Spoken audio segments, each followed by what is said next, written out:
Makoto Masumi is a simple high school boy who gets called to be a part of a fantasy world. Makoto ends up in limbo due to a series of unpredictable events, and he meets the god Tsukiyomi. The god explains that he's not another simple mortal, but the son of a being from another world. Now, the people need him to bring peace to this magical world. After talking with Tsukiyomi, he sends him to the goddess Megami, who's in charge of deciding the power that she'll grant to Makoto.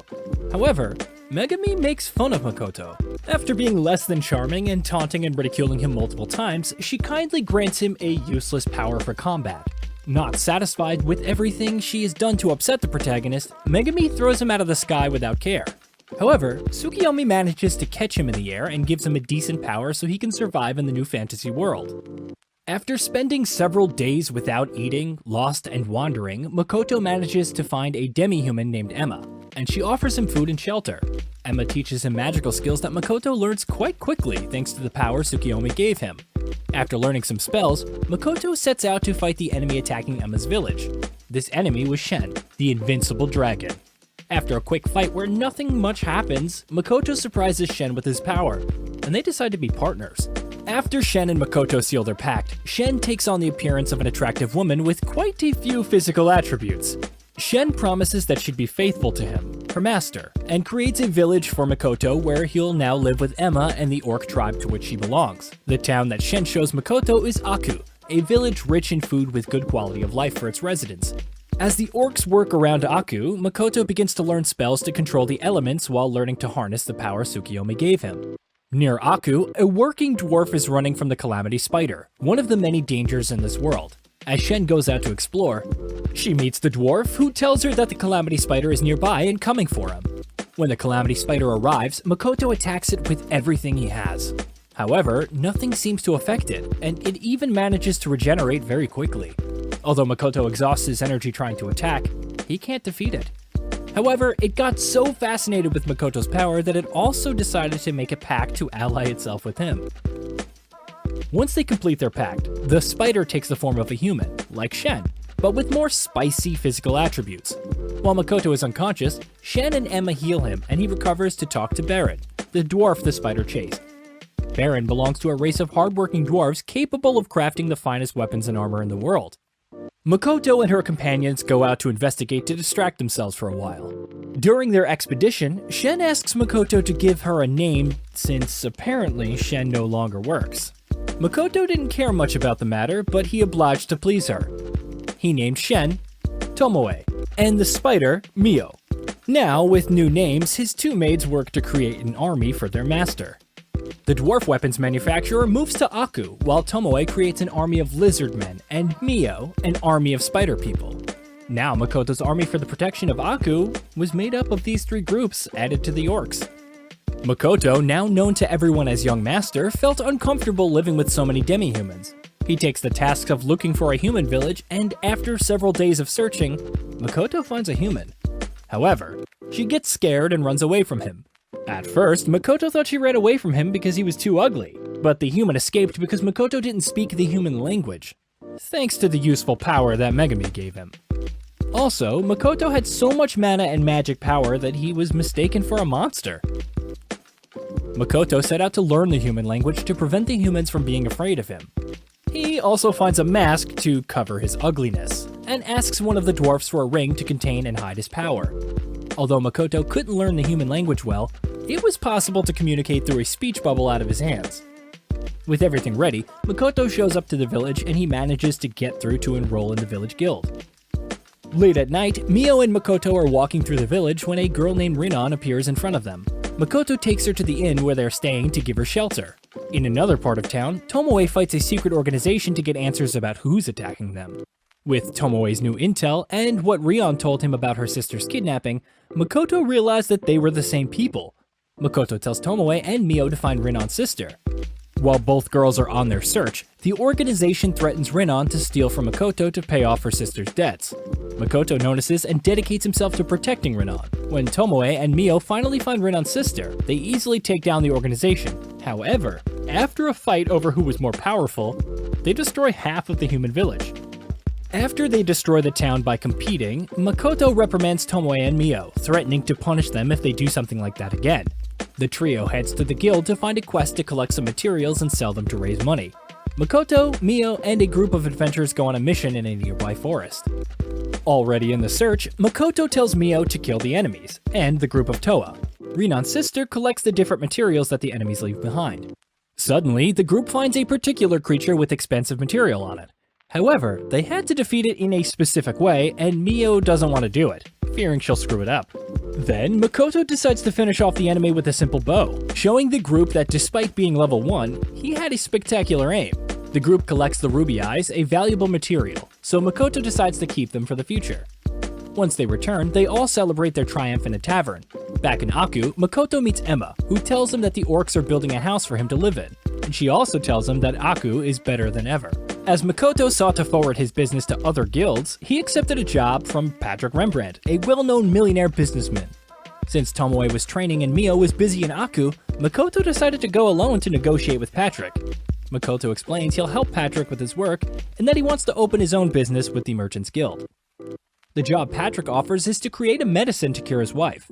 After chatting for a while, Makoto accepts the job and manages to prepare everything quickly since he has the materials.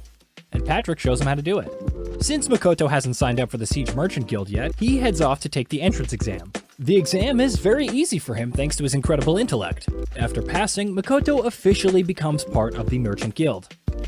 Meanwhile, Tomoe returns from training, although she doesn't inform Makoto. Emma threatens Tomoe, saying she won't tell the young master she returned unannounced if she translates Makoto's memories they keep in a room in Aku. Since CJ's food is horrible, Makoto opens a portal to Aku to eat some quality food and finds Tomoe and Mio fighting to see his memories. Back at Patrick's house, Makoto decides to take an alchemist, Hazal, with enough knowledge to make the medicine to heal Patrick's wife and daughters. When Hazal finishes the antidote, he gives it to Makoto to administer to Patrick's wife and daughters. However, Makoto had to use his abilities to neutralize Patrick's wife and daughters, who were pretty aggressive. Once immobilized, Patrick gave him the medicine, and they healed instantly. By finishing the job, Makoto earns the reward and admiration of Patrick and his employees. Once Makoto leaves Patrick's house, he meets some bandits following him to kill him and steal the reward, as well as wanting to attack Mr. Patrick. However, Tomoe and Mio are there to fight the enemies, though Makoto tells Mio not to fight alongside Tomoe as they could destroy the village again. Once they defeat the enemies, they get information from one of them, and Tomoe finds out that Patrick is not to be trusted. Returning to Aku, the trio learns that Aku inhabitants were feeling down over the fact that they couldn't manage to beat Tomoe and Mio. The orcs and lizardmen felt depressed and useless in this situation. Tomoe creates a tournament where both races would face each other to determine the strongest warrior and boost the morale of Aku's warriors. The heroes decide to return to Siege for Mio and Tomoe to enroll in the Adventurers Guild. The other guild members inform Makoto that someone mysterious has been killing all of the adventurers in Siege. Hearing this, Makoto decides to help the guild with a group of adventurers. The group is Toa's party, where Tomoe will train so they can get rid of complicated jobs in the shortest possible time.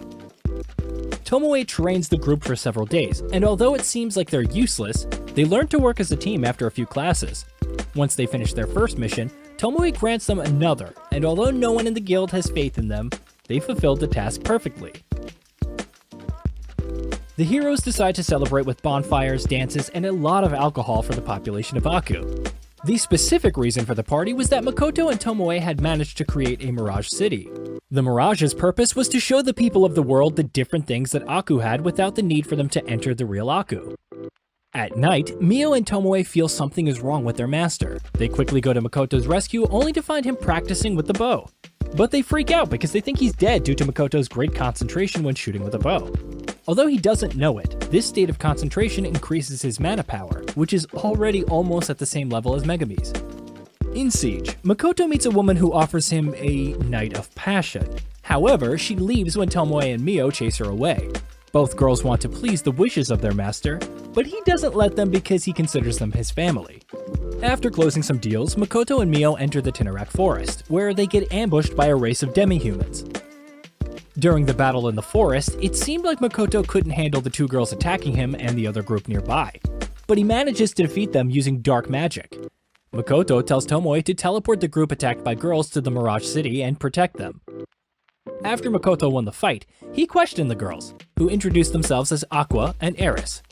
Both were a part of a group of warriors who lived in the forest and protected the Tinnarak Forest from humans or invaders.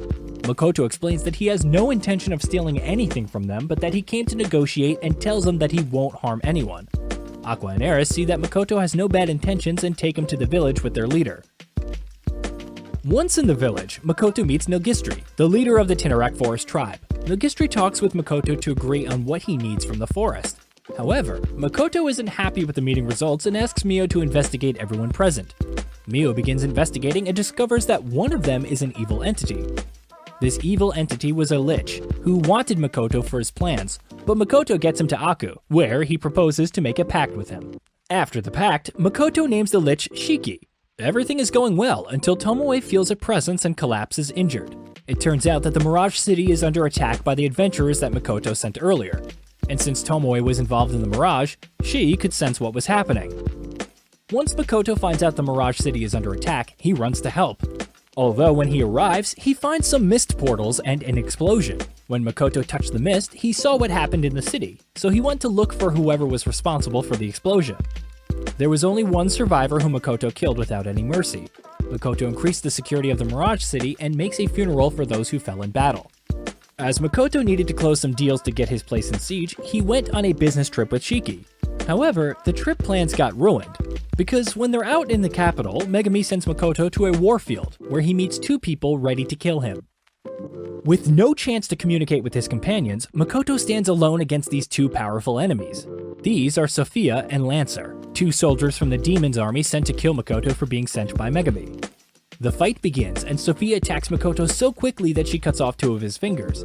Makoto decides not to attack them because he doesn't want to harm anyone. Makoto creates a distraction to flee, but his enemies find him quickly and attack to kill him. Makoto, having no choice, decides to get rid of his rings and fight with all of his power. He fights both of them, using his rings as a trigger to unleash a massive power, using his water bow power. With the attack, Makoto manages to escape, although very weakened. His companions go to his rescue and heal his wounds, recovering the fingers he lost in battle. Once the battle is over, Makoto dedicates himself to opening his store in Siege to promote Aku's products. And now the Mirage City was rebuilt and ready to host visitors. Everything is going great for the heroes who prepare for any challenge this world throws their way. And that was Moonlit Fantasy Season 1 recap. If you enjoyed this recap, remember to hit that sub, click the like button, and comment down below to let me know what you think of the series. I'll see you on the next video.